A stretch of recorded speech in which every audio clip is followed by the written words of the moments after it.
Walaupun sama-sama memiliki 3 cincin roh, ternyata Xiao bisa dengan mudah menghajar dan mengalahkannya. Sayangnya masalah ini berbuntut panjang karena anak yang dihajar Xiao diketahui adalah keturunan bangsawan. Ia sebagai bocah tukang ngadu melaporkan masalah ini ke atasannya dengan tuduhan Akademi Sri Lanka telah membulinya. Laporan ini pun ditanggapi serius oleh perwakilan bangsawan dengan menjelaskan bahwa melukai anggota bangsawan termasuk suatu penghinaan. Lantas karena hal tersebut, ia ingin membatalkan kesepakatan dan mengusir orang-orang Sri Lanka dari kerajaan Tiando. Lagi-lagi putra mahkota datang di waktu yang tepat untuk menyampaikan opininya terkait masalah ini. Menurutnya perkelahian antar murid adalah hal yang biasa terjadi dan justru bagus untuk mengukur kemampuan mereka. Ditambah lagi fakta bahwa Daimube juga merupakan anggota bangsawan membuat derajat mereka setara sehingga tak ada yang perlu dipermasalahkan.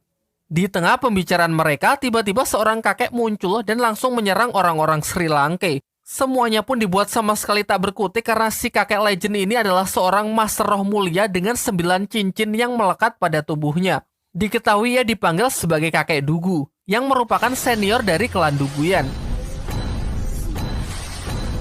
Ternyata kedatangannya ke sini adalah untuk mencari Tangsan terkait racun yang telah mengkontaminasi tubuh cucunya.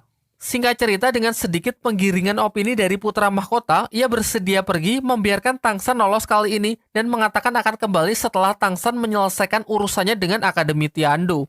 Meskipun hal ini membuat orang-orang Sri Lanka tak jadi diusir, kejadian tersebut membuat hubungan yang cukup tegang dengan pihak Akademi Tiando. Putra mahkota pun mengambil solusi agar orang-orang Sri Lanka dialihkan ke Akademi Lanba, sebuah akademi kecil yang juga merupakan bagian dari kerajaan Tiando. Dijelaskan bahwa Akademi Lanba sudah tidak memiliki murid, namun masih dipimpin oleh seorang kepala akademi. Jadi alternatif lain agar mereka tetap bisa mengikuti turnamen adalah dengan meminjam nama akademi tersebut. Singkat cerita, sampailah mereka di Akademi Lanba yang nampak kumuh dan tidak terurus. Sang kepala akademi adalah seorang wanita yang bernama Liu Erlong. Yang diceritakan adalah teman lama dari Master Xiao dan Pak Kepala Akademi Sri Lanka.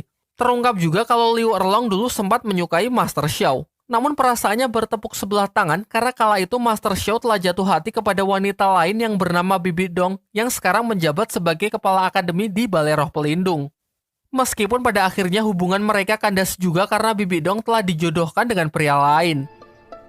Setelah cukup nostalgia, mereka disambut dengan baik dan dipersilakan untuk tinggal di akademi tersebut. Pak Kepala Akademi lalu menjelaskan bahwa di masa lalu dirinya, Master Xiao dan Liu Erlong adalah rekan satu tim yang cukup melegenda yang dijuluki sebagai segitiga besi emas. Tim ini cukup terkenal di dunia dahulu karena sering membuat geger dan mengalahkan orang-orang kuat. Di sisi lain, Hulena dipanggil oleh putra mahkota kerajaan Tiando untuk diinterogasi. Berdasarkan informasi dari bawahannya, ia tahu kalau sebenarnya wanita yang memiliki nama Hulena sudah lama mati. Di sini Lena sama sekali tak menepis tuduhan tersebut. Ia membenarkannya dan mengaku hanya meminjam identitas Hulena sebagai penyamarannya demi mencapai tujuannya. Nama aslinya adalah Xian Reshu, yang merupakan putri dari Bibi Dong, kepala Akademi Balai Roh Pelindung. Bahkan roh pelindung hipnotisnya pun hanyalah hasil giveaway, sementara kekuatan yang asli adalah roh pelindung malaikat 7 sayap. Sebuah jenis roh pelindung yang melegenda di dunia dahulu yang dikatakan setara dengan palu Houtian milik Tangsan. Salah satu kemampuan dari roh pelindungnya adalah replikasi fisik yang dapat mengubah penampilannya menyerupai orang lain sesuka hatinya. Diperlihatkan, di sini ia memanfaatkan kesempatan ini untuk mengubah dirinya menjadi putra mahkota kerajaan Tiando. Sementara itu, walaupun diperbolehkan meminjam nama akademi, biaya pendaftaran untuk mengikuti turnamen tetap dibebankan kepada anak-anak Sri Lanka. Sehingga demi mengumpulkan dana yang cukup, sebagian berinisiatif untuk membuat pertunjukan teater. Sementara sisanya, Tangsan, Xiao, dan Ning Rongrong menuju suatu klan di kerajaan Tiando yang mengaku tertarik dengan desain senjata rahasia milik Tangsan. Namun di tengah perjalanan, Tangsan tiba-tiba menghilang begitu saja.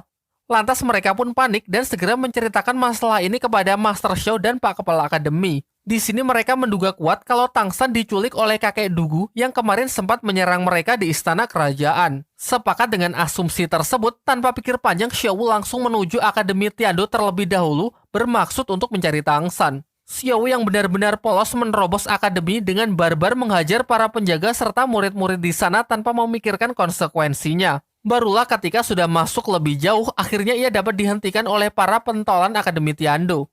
Terutama sang ketua tim yang memiliki kemampuan memanipulasi arus listrik membuat Xiao sama sekali tak berkutik di hadapannya.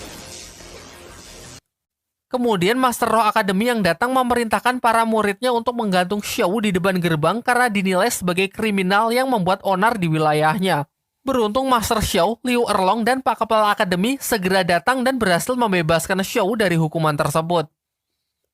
Di sisi lain, Tang San yang sebelumnya menghilang terbangun di sebuah gua dan benar saja ia telah diculik oleh kakek Dugu. Di dalam gua tersebut, ia juga melihat Duguyan yang tengah berbaring tak sadarkan diri akibat racun dari Tang San ketika berada di hutan pertarungan bintang. Akhirnya Tang San yang terus diinterogasi menjelaskan kejadian yang sebenarnya mengenai asal-usul ia mendapatkan racun tersebut hingga bagaimana bisa masuk ke dalam tubuh Duguyan. Terungkap juga alasan mengapa Tang San tidak ikut teracuni, yaitu karena ia telah menyerap cincin roh dari berbagai macam siluman beracun, yakni siluman ular dan siluman laba-laba yang membuat dirinya kini memiliki kekebalan dari jenis racun apapun. Singkat cerita, mereka berdua pun sepakat untuk pergi menemui Sikyu, yaitu orang yang memberikan racun tersebut di Akademi Changhui demi meminta penawarnya. Akan tetapi sebelum sampai, kakek Dugu merasakan sinyal bahaya jika ia terus berjalan menuju akademi tersebut. Sehingga Tang San lah yang berangkat sendiri ke akademi untuk mencari Sikyu. Sesampainya di sana ia berhasil bertemu dengan Sikyu, juga diajak menemui seorang guru di sana yang diketahui bernama Xinian. Ternyata orang ini memiliki kemampuan untuk memanipulasi pikiran, dan ia menggunakannya untuk memanipulasi ingatan Tang San agar melupakan tujuan awalnya datang ke tempat ini, serta menyuruhnya mengajak kakek Dugu datang ke Akademi Changhui. Untung saja saat Tang San kembali bertemu dengan kakek Dugu, ia berhasil terlepas dari pengaruh hipnotis tersebut berkat roh pelindung di alam bawah sadarnya yang terus memberikan treatment. Dan setelah menceritakan apa yang baru saja ia alami, mereka pun memutuskan untuk kembali ke gua untuk memikirkan alternatif solusi lain untuk menyembuhkan Duguyan.